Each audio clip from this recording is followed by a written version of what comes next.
可以，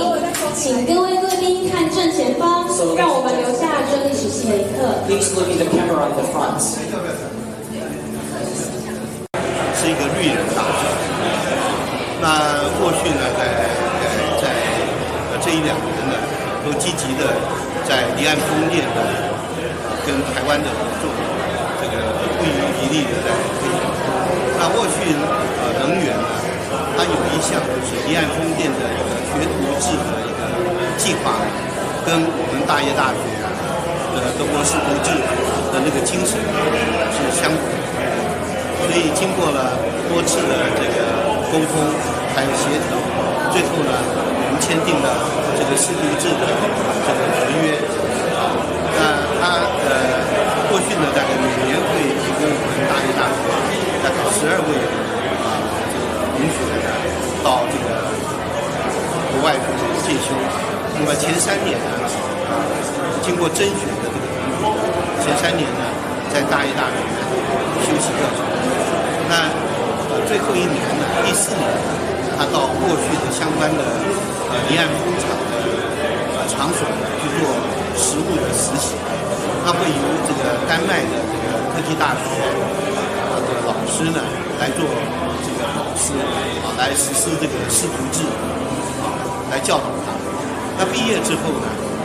这个学生呢，他如果表现好的话，只要工作的经历有2年的话，他们可以安排到这个过去的相关的大学例如我刚讲的丹麦科技大学去进修硕士、进修博士学位。那我想这个过去呢，他提供在地的这个人才的培育非常的积极。那我们大业大学呢，也是彰化县的份子，所以我们也很积极的互动。那希望呢，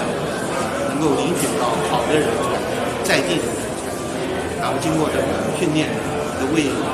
彰化的绿能产业贡献最先进。